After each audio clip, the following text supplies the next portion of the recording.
The gritty committee, pity the fool that act in the midst of the calm, the witty. Y'all know the name. Pharaoh and March ain't a damn thing changed.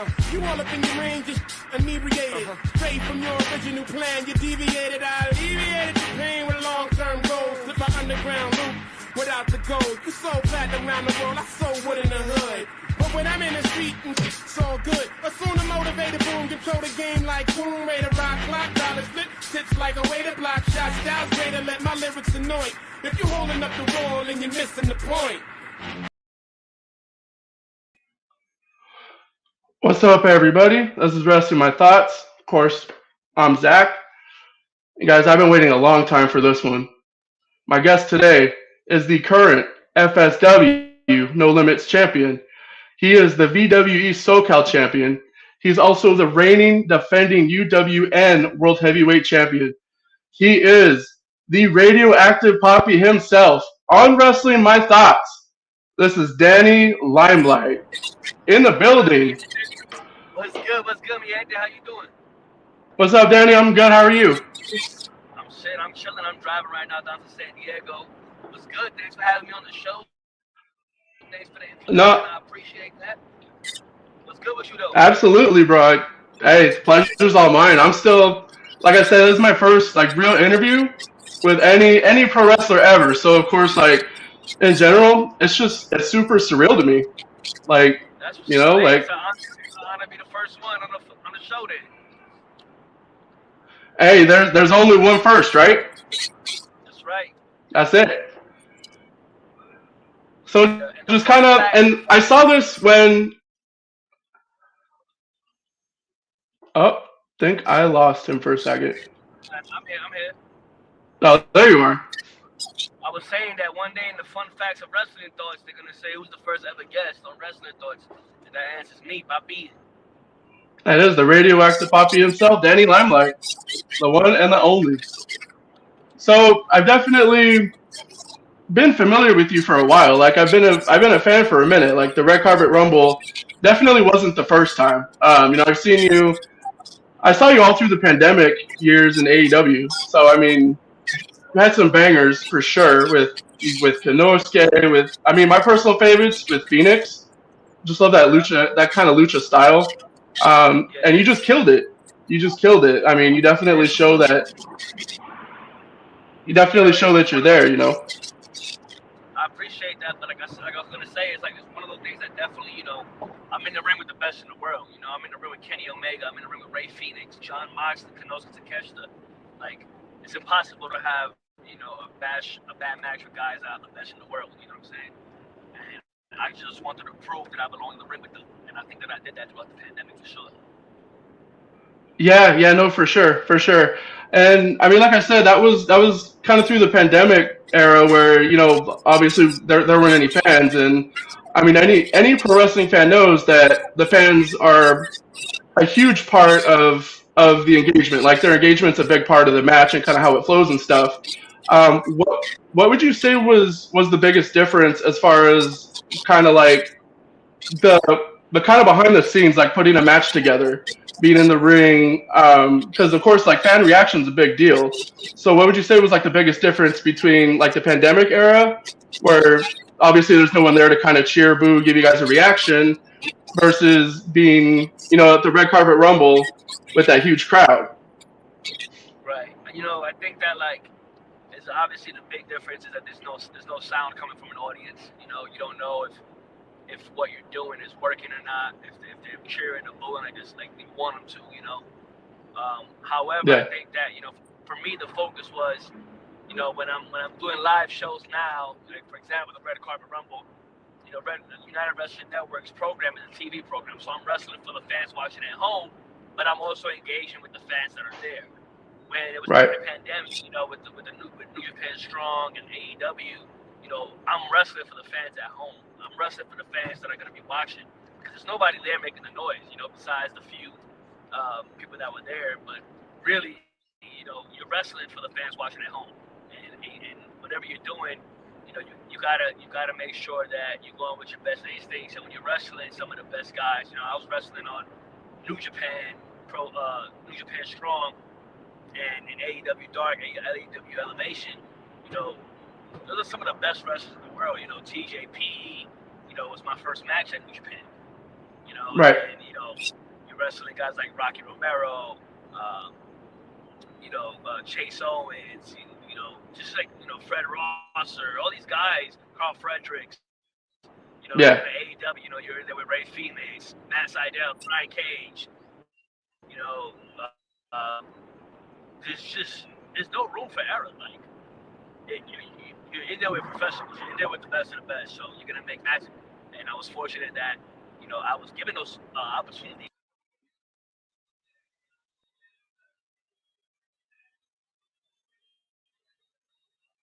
My bad. No, you're good. Yeah. Like, you know, I was lucky that I was, you know, given the opportunity to be put in those situations, Right. and to really, you know, put myself out there and capitalize on those opportunities that they were giving me. You know, and I'm forever grateful for those opportunities. I think that Yeah. helped me stand out. Yeah. Yeah. No, absolutely. So you mentioned kind of standing out. The big thing for me, and this is kind of funny because before I even started kind of like doing my in-depth research on your career and stuff, um, all the times I've seen you wrestle, you gave me hardcore Rock vibes, like the charisma, just honestly like the in-ring, just kind of how you hold the crowd in your hands throughout the whole match, and you Can you literally like can you. you can you repeat that because you kind of cut out? Oh yeah, my bad. No, I was saying so every time I've seen you wrestle, even before I did my in-depth research and found out he's kind of like one of your inspirations. You give me your work gives me strong like reminiscent vibes of The Rock, like the charisma, the in ring, um, on the mic. So would you say that it's fair to say was he the reason that you started, or what first kind of made you want to be a pro wrestler? Yeah. My two favorite wrestlers were The Rock and Eddie Guerrero, for two completely different reasons. You know, but definitely I would say The Rock is the reason why got me started. The Rock's my big inspiration in life, whether it's, you know, wrestling, acting, being a father, or pursuing other goals outside of all those three. The Rock does it Hmm. all. He's somebody that inspired me. As a matter of fact, I had stopped watching wrestling, and I went to Target with my daughter, and she knocked over some Yeah. Blu-rays, and one of them was The Rock's top 10 greatest matches. So I bought the Blu-ray, went home, put it on to watch it, and my daughter's mom came home and saw me and my daughter watching The Rock. But she didn't know The Rock was a wrestler. She only knew him as Dwayne Johnson because she never watched it growing up. Huh. So she said, "Why is Dwayne Johnson wrestling?" And I told her, That's you funny. know, what he did before. She had never been to a wrestling show, so I bought us tickets. They were coming the next week. I went to go watch the show, and that day I ran into somebody who told me about independent wrestling and how I could get started to becoming a pro wrestler. And that's how it happened. Oh You know, The wow. Rock. Yeah. So that was like a fate moment. That was like destiny. The whole knocking over the Blu-rays and Yeah, stuff, and that's crazy. it What was do you fire. have a favorite match of The Rock and Eddie's, or just kind of everything? Well, with The Rock, my favorite match is him versus Hogan, just because of the, you know, the electricity. It was the first WrestleMania I ever saw live. Well, not ever saw live, but the first WrestleMania my parents ever let me buy the pay-per-view Yeah, for. He was the main event. Well, he wasn't the main event. He should have main evented that night. he was the He main wanted to event. beat In Brock. all honesty, Yeah, yeah, but he yeah, wasn't. You know, he should yeah. have main evented that show because that electricity in that building was insane to me.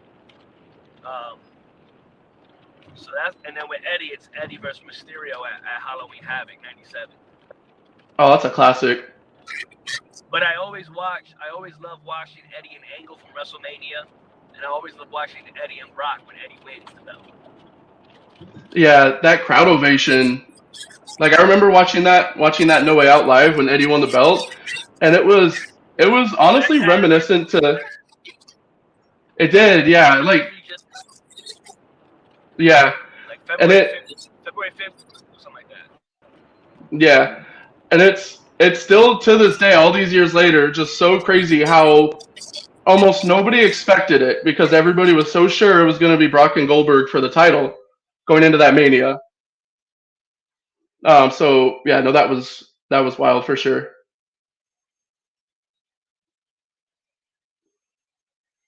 And we actually have our first question coming in too.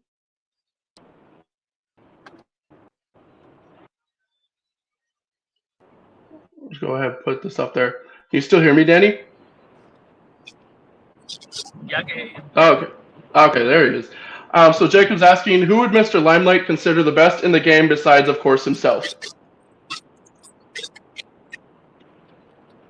Right now, I mean, we gotta say Roman Reigns.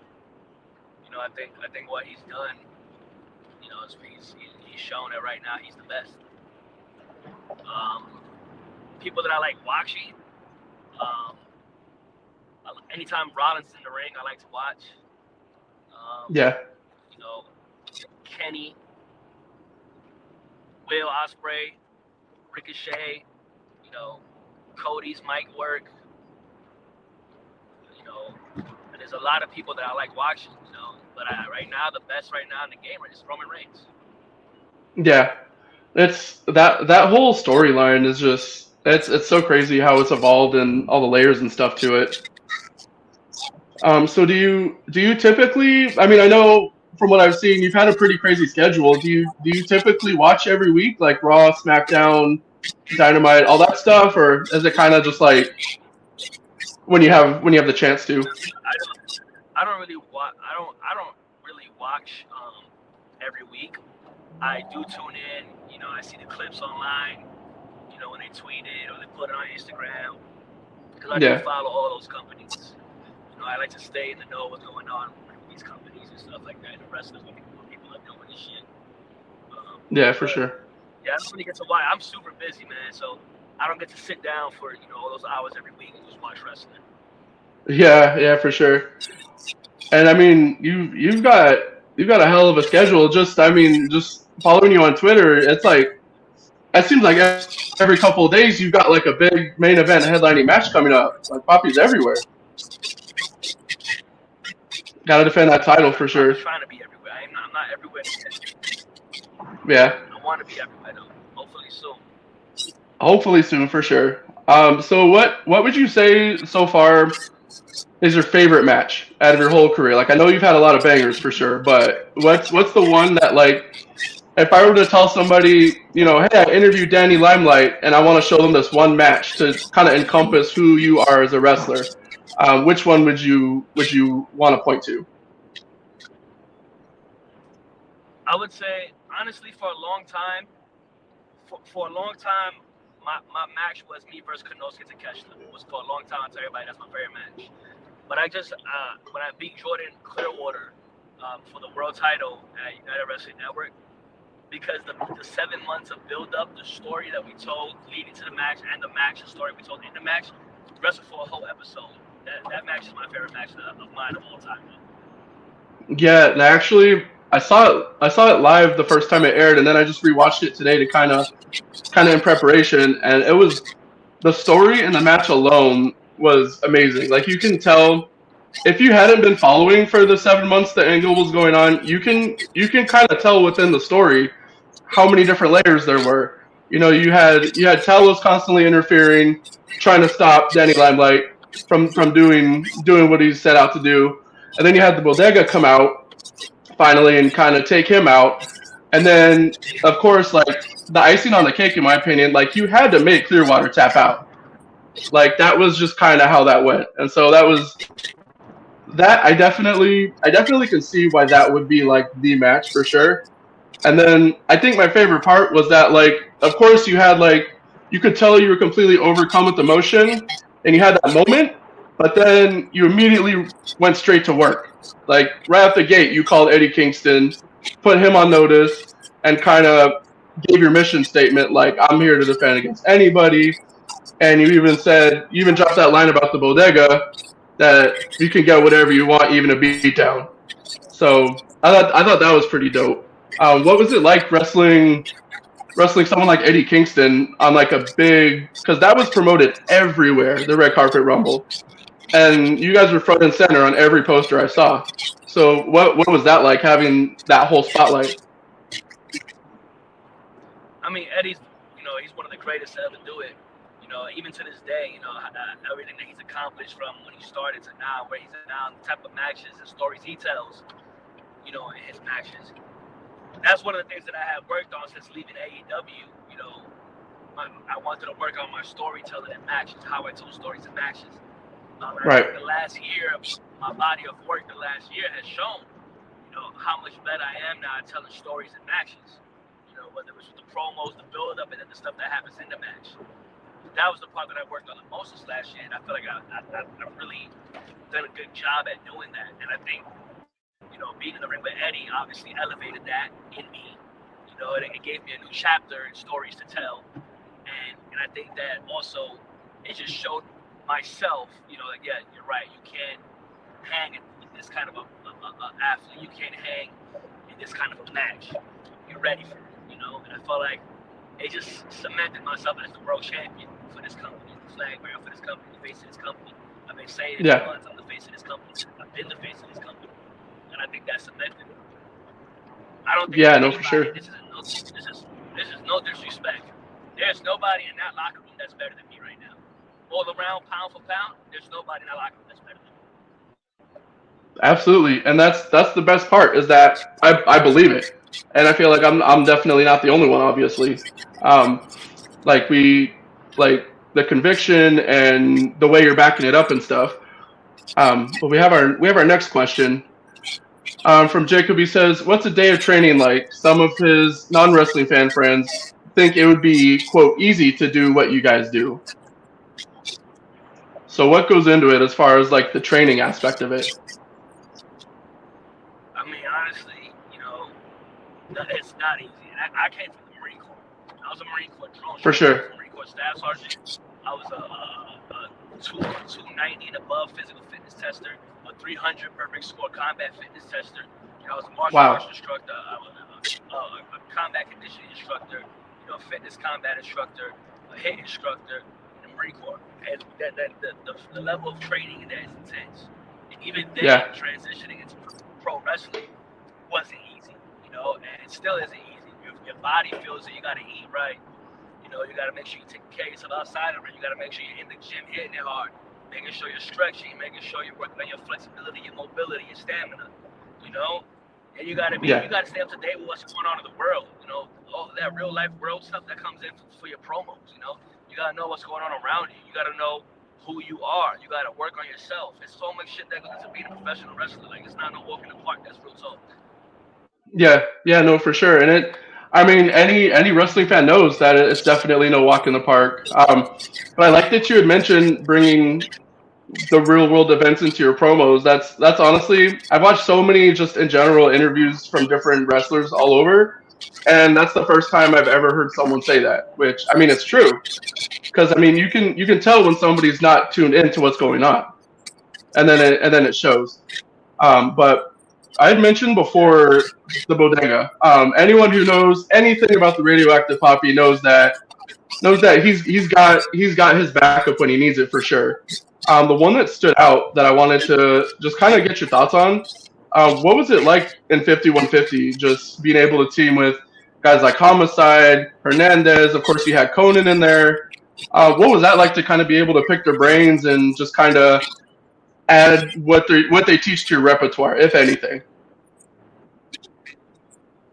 Well, when you mentioned me in 5150, you can't leave out Slice Boogie. My boy from Bodega. Me and Boogie went to MLW, became 5150. We had Conan and Julius Smokes in our corner. We had Homicide in our corner. We had Hernandez in our corner. But me and Boogie became MLW World Tag Champs. Me and Boogie became IWA Puerto Rico World Tag Champs simultaneously. Right. But just being able to pick the brain from a guy like Homicide, a guy like Hernandez, Conan, those are the OGs. That's the original LAX right there.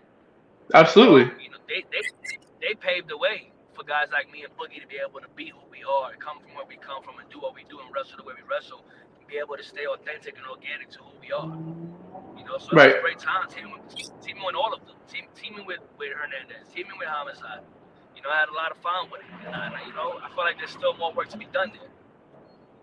Yeah, no, for sure. For sure. And that, I mean, it's just crazy to think about. Just different, you can see in all sorts of different wrestlers the inspiration from LAX, from just Homicide, from Hernandez, Conan.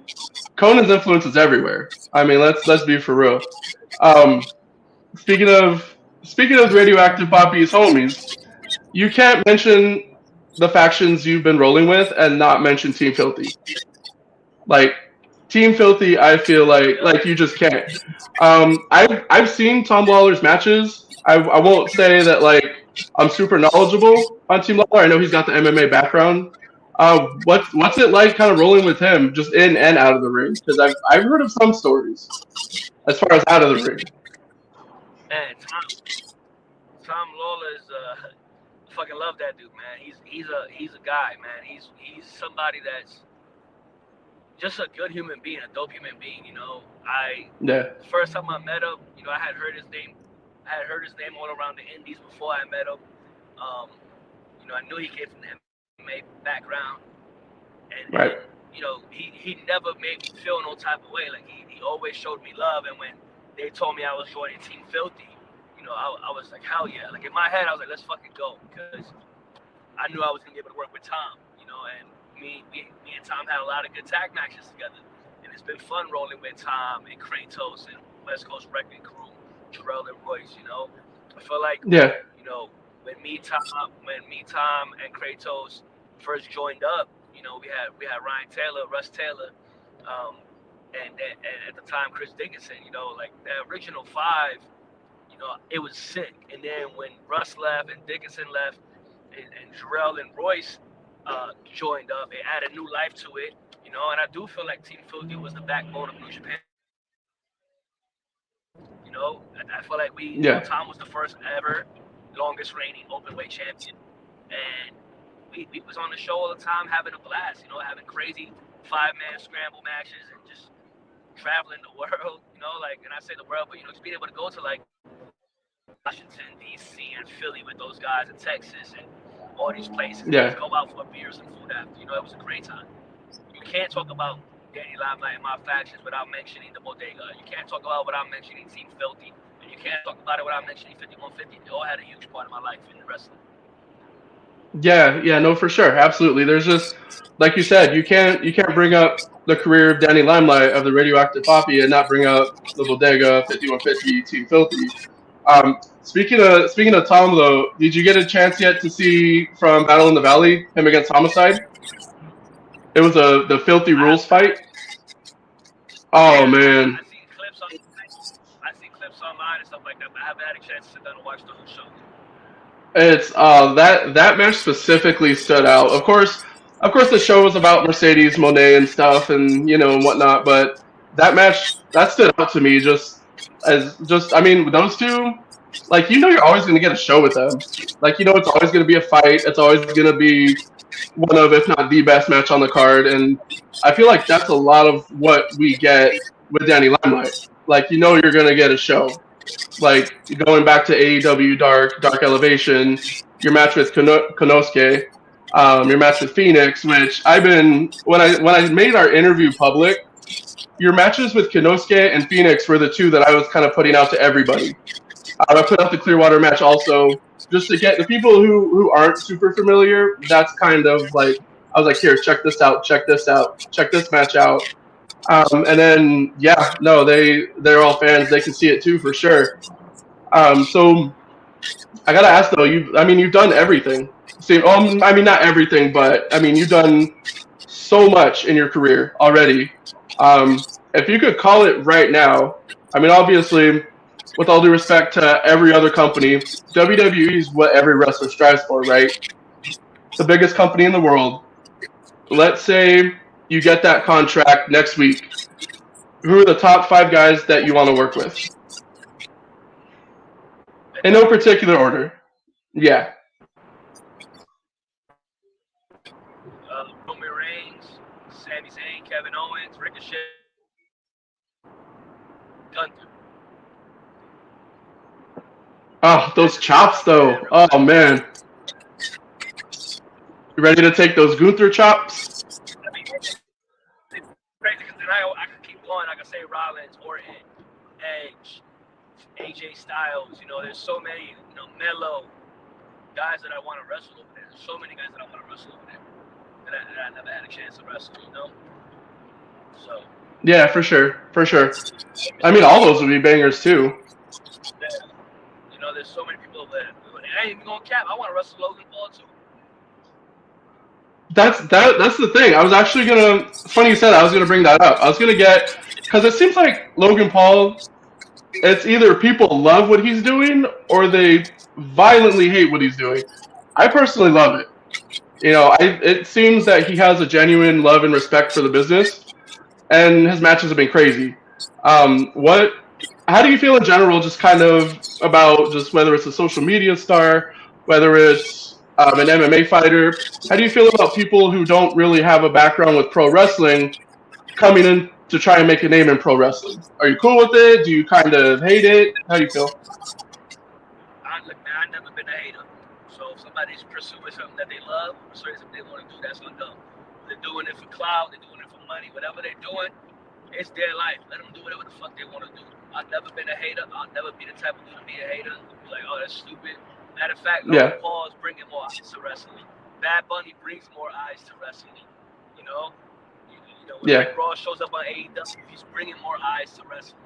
So why people get upset about the shit, I don't know. Right. It feels like it's just being haters just to be haters, you know, like Logan Paul and Roman Reigns. It's that popular opinion. I never been part of that crowd. Yeah, for sure. Got another question coming in from Alexandria. She says, in your opinion, who is the most respected wrestler of all time? Man, you know, you gotta. For me, it's about longevity. It's about what you've heard. It's about what they've done for the business. You know, most respected wrestler, like you gotta go with the Undertaker. You know, like you just hear stories from everybody. You've never heard anybody say anything. You know, only what he's done for the business, how much of a leader, locker room leader, all that stuff, what he is. You know, how much of a leader to the wrestling, his character and stuff like that. Another person that I would go with, I would say Rey Mysterio. He's probably the greatest mask of all time, greatest luchador of all time. Absolutely. Those would be the top two off the top of my head, and then I'd say John Cena. You can't deny it with Cena. Yeah. So, no, go either way. Yeah, no, for sure. And speaking of the Undertaker, were you of the opinion that you were cool with Brock beating the streak, or were you like, should it have gone to someone else?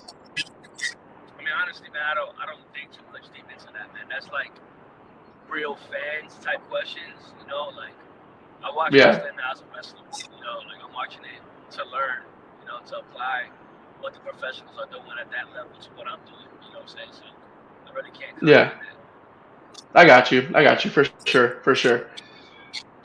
So man, this is still, like I said, it's been so surreal, like getting the opportunity to talk to you. So I mean, I definitely appreciate it. And I gotta say, yeah, for sure. And I gotta say, like at the Red Carpet Rumble, we're all waiting to get in. I don't know if you remember, we're all waiting to get in, and you picked out my little guy. Now, quick story, because I had to, if anything, I had to tell you this. Just to kind of show who Danny Limelight is, not just as a wrestler, but as an individual.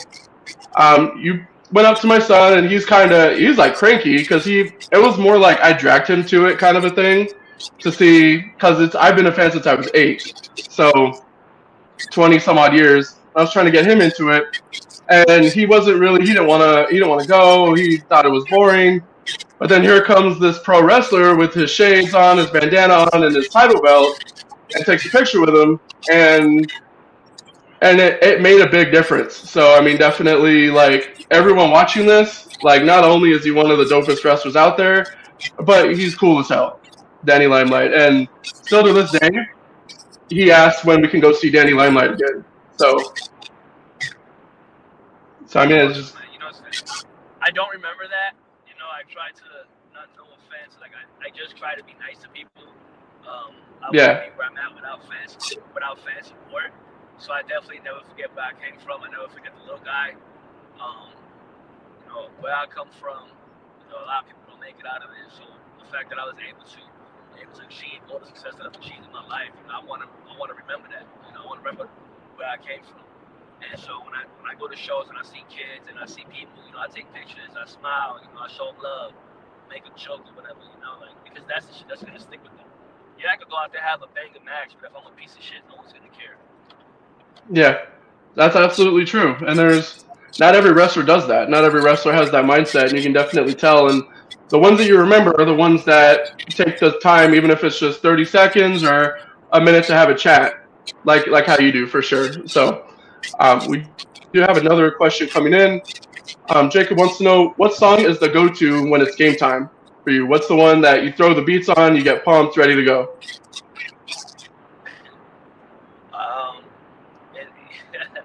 Slice Boogie is one of the only people that know this. It's Big L, the 98 freestyle. It's a real disrespectful hip-hop song from 1998. Big L freestyle. He's from New York. And it's just a wild, disrespectful song.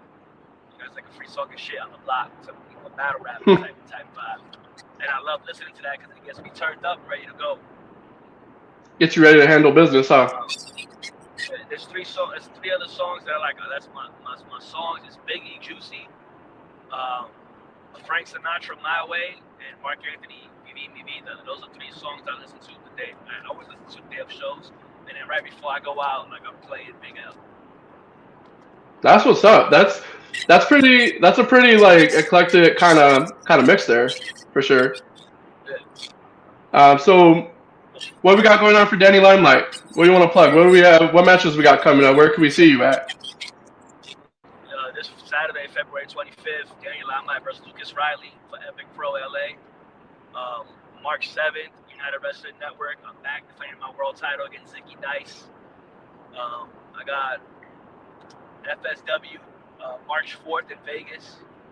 Got a lot of shows coming up, man. I'm all over the place. Getting ready for WrestleMania week in LA. A lot of shows out here. Relentless Pro Wrestling.